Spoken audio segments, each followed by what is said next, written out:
I don't know the full details. We do have to bring you there, though, okay? So I do have to put you in handcuffs and bring you to the police department.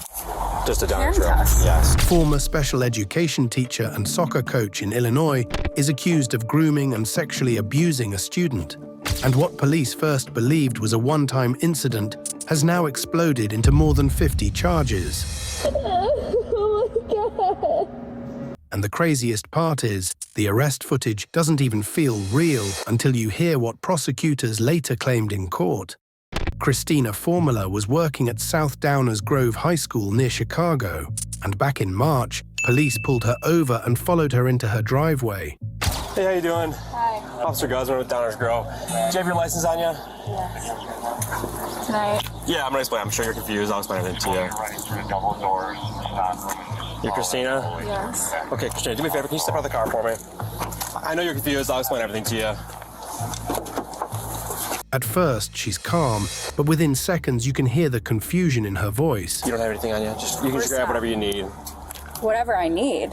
Yeah, whatever you need, like your phone, your purse, go ahead and grab it. Is she going somewhere? Or? Yeah, we're gonna explain everything to you guys. I don't understand what's going on here. I get it, yeah. You can go grab your things. Can he come with me? Yes, yes. You stay there for right now, sir. Just stay there, but yes, you can. Now, come on back here. Should I shut the car off? Oh, yeah. Go ahead. Goes off. Okay.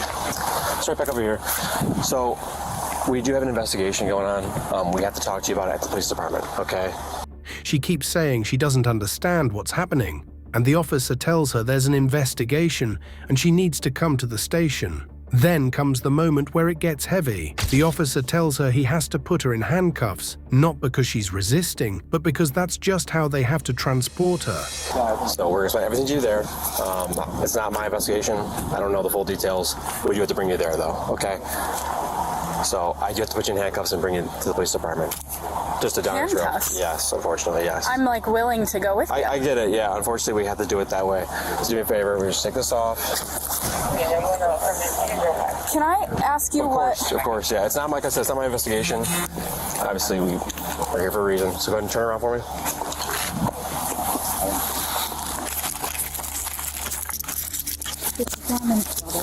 So right now, you're just being detained, and there is a detective that needs to talk to you at the police department.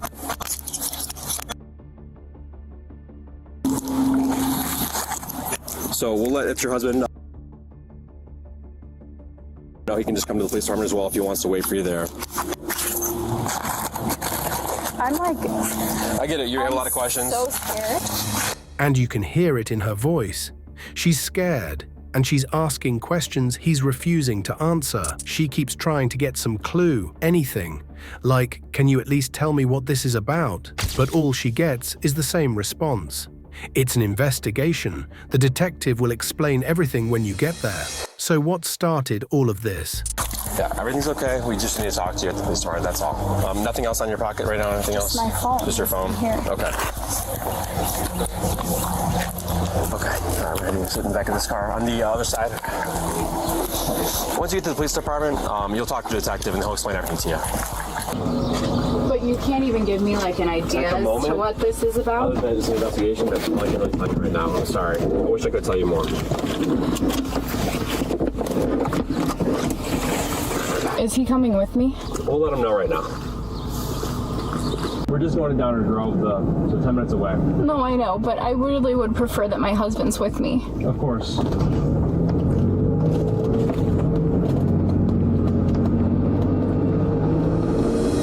According to prosecutors, the student's mother discovered text messages on her son's phone, messages between her son and an unknown number that didn't sound like a normal teacher-student relationship at all. And based on those messages, investigators say the relationship turned sexual. At the time, Formella was charged with criminal sexual assault and aggravated criminal sexual abuse, and she was ordered to have no contact with the teen and stay away from the school. And at first, police believed the allegation was that this happened one time, in her classroom, back in December of 2023. But Formula denied it. Prosecutors say she claimed people come after her because she's good-looking, and that she simply cared too much about the boy. And then detectives allegedly found something else on her phone, notes that read like a relationship, Not a teacher and student. It painted a picture of someone emotionally involved, angry, and spiraling. Now here's where the story takes a turn, because months after that arrest, the case didn't slow down. It got worse. I'm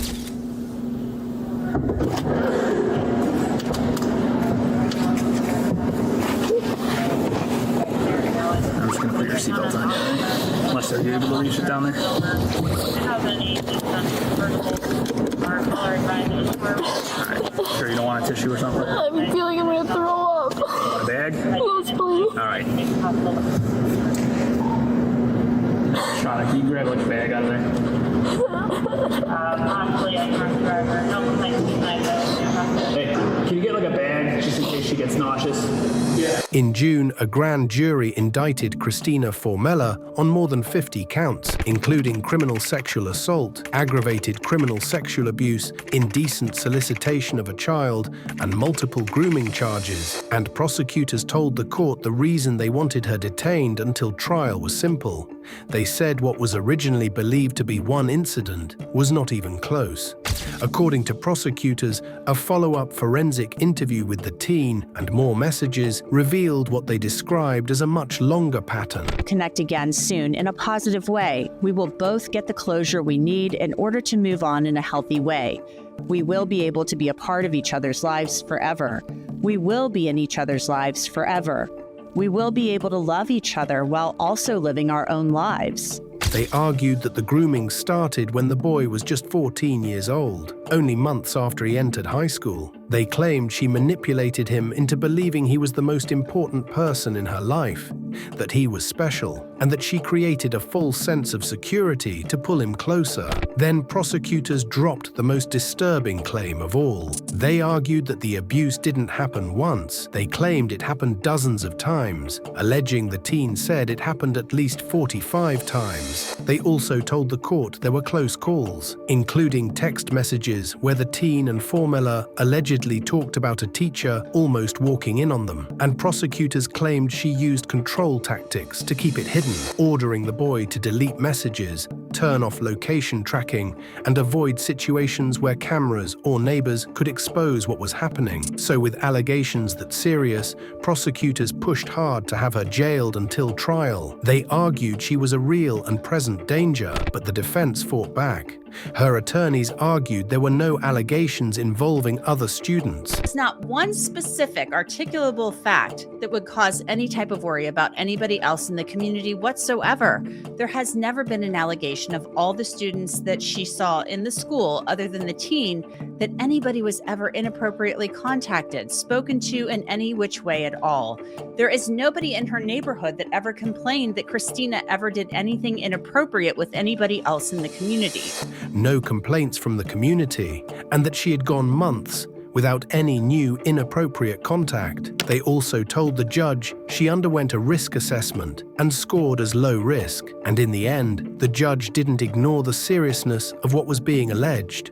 The judge reportedly described Formella's alleged behavior as horrific, shocking, and appalling. But despite that, the court still allowed her to remain out of jail under strict conditions, including GPS monitoring and monitoring of her electronics. Formella has pleaded not guilty to all charges, and as of the newest update, her next hearing is scheduled for January 2026. I really did not want to have sex with her, but she insisted. She would not leave me alone. I wish more than anything I could go back in time and undo the choices I made and the boundaries that I allowed to be violated. I really did not want to have sex with her, but she insisted she would not leave me alone. Those words set the tone for one of the most disturbing courtroom moments caught on camera. This case centers around 43-year-old Emily Nutley, a Catholic high school employee in Cincinnati, Ohio. Prosecutors say she used her position working with students who were struggling academically to get close to a teen she was supposed to help, and then crossed a line that never should have been crossed. According to the state, it started like these cases usually do: constant contact, non-stop messages, and attention that slowly turned personal. Then it escalated. Prosecutors say she kissed him, began sending explicit photos, and sent messages so graphic they were highlighted in court, including one about the entire school, being at mass, and what she wanted to do in her office. Prosecutors say the relationship took place between November and December of 2023, including in her office and even outside of school. And they claim she didn't just give him attention. She gave him special treatment, gifts, food, a monthly allowance, and even the answers to a test in advance. But by the next year, reports say the student wanted out. And as things unraveled, his grades dropped, his behavior changed, and rumors spread around the school until it eventually reached administrators. That's when an official investigation began, and once the victim finally told school officials what had been going on, Nutley was fired, arrested, and charged. The state's assertion is that there's a lack of remorse. That's contradicted by every therapist report. Emily's own words, she submitted a letter to the court that was attached to the sentencing memorandum. She would also like to make a statement to the court this afternoon. And the words of her family and friends. You saw in the sentencing memorandum multiple letters that were submitted on her behalf. What she lacks, Your Honor, is deflection. She takes full responsibility for her actions without excuses and without shifting blame. She openly acknowledges the harm she caused and confronts it head on. Rather than minimizing her conduct, she has committed herself to meaningful change through consistent and ongoing therapy. Her response is not one of avoidance, Your Honor, but of reflection, growth, and a sincere effort to make amends. The state also cites to this court a pretrial misstep, trying to deflect against the fact that Ms. Nutley has no prior criminal history. This pretrial misstep was her attempting to drop off Christmas gifts to staff at St. X. Emily contacted me to see if that would be acceptable. I spoke with the prosecutor's office, and it was determined that, in fact, it was not acceptable. That was stopped. The gifts never got delivered. The issue was brought to the court's attention. It was addressed, and there have been no violations since then. That moment is not evidence of defiance, Your Honor. It was an isolated lapse by a woman in an emotional crisis who's since shown full compliance. Now, the defense attorney said that he believed probation would be the best option for sentencing. Take a look. Emily's already been subjected to extraordinary and irreversible consequences. She has lost her career, she has lost her license, she has lost her marriage, and her place in the community. She will live under... Are those things I can consider under the sentencing factors? I believe that you can. She's also going to be a Tier 3 registrant for life, meaning that she has to register every 90 days for the rest of her life. This is real punishment. It's immediate, it's ongoing, and it's lifelong. She's been assessed by multiple experts, Your Honor, including the court clinic and the Hamilton County Probation Department, and deemed to be a low risk to reoffend. In fact, her risk assessment was so low, it needed to be manually adjusted up just to qualify her for supervised probation instead of unsupervised probation. This is an emotional case for everyone involved. But the facts and information support a sentence of probation. In court, Nutley chose to plead guilty, but her defense argued that a guilty plea doesn't automatically mean remorse, and that the evidence against her was overwhelming. Then her attorney tried to frame sentencing around everything she had already lost: her career, her marriage, her reputation, and the fact that she'll be a Tier 3 sex offender for life. The defense went as far as asking for probation, saying experts considered her a low risk to reoffend and that prison wouldn't increase public safety. Then Nutley spoke for herself. Thank you for allowing me the opportunity to speak. I stand before you today overwhelmed with shame, guilt, and regret. There is no excuse for what I did, and I will not try to offer one. I crossed a boundary that never should have been crossed, and I violated the trust of someone who needed to be protected and respected. I live every day with the heavy burden of knowing that I caused that harm. I see clearly now that the way that I acted was clearly out of line, not only with the law, but with the basic human decency that I've lived my whole life trying to live by. I carry that truth with me constantly, and it makes me sick. I think every day about the impact of my actions, not just on the victim, but on his family, his friends, and the entire St. X community. In addition to losing my job, the license to do what I love, and being registered as a lifelong sex offender, I've lost my husband, my home, my family, my friends, and my reputation in the community that I love. I'm a mother of 3 children, and I have to look at them knowing that I failed them in the most serious way imaginable. Instead of being viewed as their role model, I have caused harm and embarrassment. I will never stop feeling the weight of that and will spend every day to attempt to rebuild those relationships. I'm asking for the opportunity to prove myself on probation where I can continue rehabilitation instead of incarceration. I do not take that lightly, and the lifelong consequences of my actions are felt every day. I will continue my 2-year treatment program that I'm already an active participant, and I'm committed to take every step required of me to serve our community. Not because it's mandated, but because I owe it to the court, to the person that I've hurt, and to myself. I'm engaging with professionals who are helping me understand why I made these choices and how to take responsibility for every part of them. I wish more than anything I could go back in time and undo the choices I made and the boundaries that I allowed to be violated. I always got everyone else the help that they needed, but failed to look in the mirror when I was at my own lowest point. I wish that I'd asked for help sooner. I'm not asking for forgiveness because I've not earned it. I know that people may just see me as my worst mistake, and maybe that's what I deserve. But I will spend the rest of my life trying to make amends through my actions. She told the judge she was overwhelmed with shame and regret. She said she crossed a boundary that never should have been crossed, violated trust, and caused harm that she carries every day. She talked about losing her job, her family, her community, and the weight of knowing she failed her children. And she asked for probation instead of incarceration, saying she wanted the chance to continue treatment and rehabilitation. But the most powerful moment came from the victim. The most important person here today, the victim in this case, who is present in the courtroom, he's prepared this statement for me to read.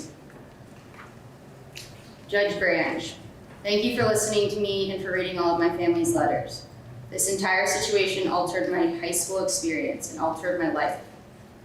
It left me confused, lacking self-worth, and depressed.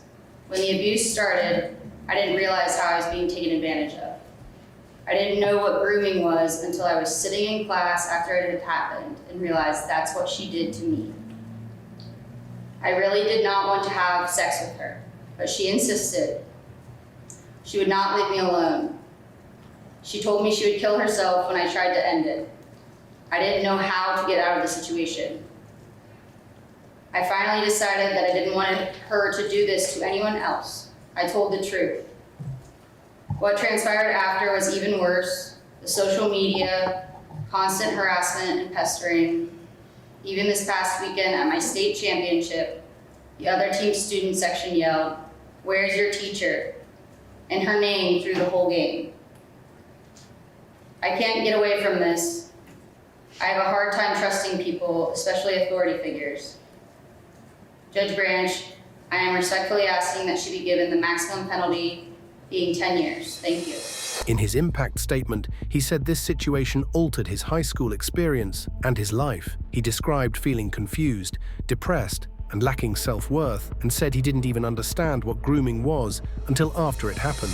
Then he said it clearly. He didn't want to have sex with her, but she insisted. He said she wouldn't leave him alone, and that when he tried to end it, she threatened to kill herself. He described constant harassment and humiliation after the case became public, even other students yelling about it at a championship game, and said he now struggles to trust people, especially authority figures. He asked the judge to give her the maximum sentence. Then the victim's parents spoke, describing the damage they've watched spread through their son's life. Force a victim of sexual assault to return to the scene of the assault day after day, causing the trauma response to reactivate in their brain. However, due to the defendant's actions, that's exactly what our son has been forced to do, just to be able to graduate from high school. He used to be a child who believed the best in everyone. Sadly now, he constantly questions people's motives. A brain affected by trauma is changed forever, and this will always be something that he will have to live with. In the case of his athletic career, this crime has absolutely destroyed his confidence in himself and his confidence to leave our home, live independently, and play sports in college. What should have been a junior and senior year of joy in playing the sports he loves with his friends has turned into 2 years of hell and shame, being talked about online and at school from people who had no idea the pain and suffering he was going through. This crime has ruined who our son was as a person and an athlete due to the constant torment he was going through from other students, teachers, and strangers. I'm thankful that our son was brave enough to be willing to tell the truth and suffer all the shame and harassment in order to stop her from victimizing even more additional children in the future. And my job as a daddy, ever since the day that I found out that I was having my first child, was that they will never have to face the demons that I've already fought. So we sought out the best places for him, whether it be sport or academics, and that being St. Xavier High School. And we really thought that we had found the culture and community where he would be safe. Where the monsters didn't live. I didn't have to fight the monsters because I had monster fighters with me. Because of the anger, the hurt, the anguish that my child had gone through has destroyed my relationship with my son. And there's nothing more sacred to me than the love of the father for his son and the son's love for his father. I have 3 boys, and we have been so tight all of our lives up to this point. And when that happened, it shattered everything, and that's not something that you can get back. They said he was forced to return to the same environment day after day just to graduate, and that trauma changed him. They talked about how the online harassment and constant public jokes made it impossible to escape, and his father described the pain of watching his relationship with his son fracture, saying the hurt and anguish shattered what used to be sacred between them. The prosecutor urged the judge to send a message. She laid out the long-term harm, not just the abuse itself, but the way it rewires a victim's sense of trust and safety. And she also called out the way people talk about cases like this when the victim is a teenage boy, saying it's not a fantasy, it's not funny, and the cultural reaction is part of what makes victims feel even more alone. The victim's innocence. This is a fact that I contemplated bringing up because I did not want to embarrass the victim. Not that he should be embarrassed, but losing your virginity is supposed to be special, with someone you love, a sacred act, and Nutley took that from the victim. She stole it. The fact that the defendant blamed the victim in this case is astounding to the state. I know the court read my memorandum, so it's aware of my disdain, but I have to say it is purely cruel to abuse a child and then act as if it was their fault. This victim feels extreme guilt. He has been drugged in the media, harassed, he is hurting, and he will be for a long time. His relationships now are all going to be skewed by the way she changed his brain. He will put these painful memories on a metaphorical shelf in hopes to never remember again, but they will come crashing down on him at some point without his doing, because of what she did. His mental health is at risk. And for all the men and media in the room who think, boy, this female prosecutor doesn't think this kid is fine. He's a legend, he slept with a hot teacher, he's the man. They should be ashamed of themselves. If you're thinking that, I guarantee you haven't been in this position because you feel awful for the victim. You'd know the long-term effects of this, and your archaic reaction is what makes the victim feel even more alone, even more depressed, even more confused. On Facebook last night, there was an article posted with a comment section. Some of these comments were truly concerning. I saw one comment that said, "Arrest the kid," and another, "Where were teachers like this when I was in high school?" I saw another saying, "She'll get probation while a man would get years in prison." They were unbelievable. This is a victim. Little girl or boy, male or female defendant, it does not matter. Someone, and possibly Your Honor, can put a stop to this rhetoric. I think the median average was, the median and the average was 3 years on cases like this. And I did consider probation. Ms. Nutley, I think, talked to lawyers who practice in this courthouse. I love probation. I have a 90% success rate. Of the 90% of the people I've put on probation in the last 4 years have not gone to prison. I find that to be a success.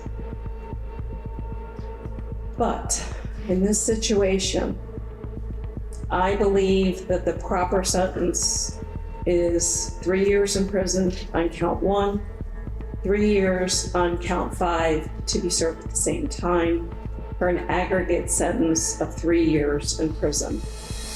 Finally, the judge delivered the sentence, focusing heavily on one thing: remorse. The judge said she was looking for a true acknowledgement of the harm done to the victim and didn't feel she heard it. The court considered the range of punishment, weighed probation, weighed longer time, and then made the call. Emily Nutley was sentenced to 3 years in prison, along with mandatory sex offender reporting requirements and years of post-release supervision. And the moment she realized probation wasn't happening, she was immediately taken into custody, ending the case not with excuses, but with consequences. When cases like this involve female teachers and male students, do you think the public and the justice system treats them differently than if the roles were reversed?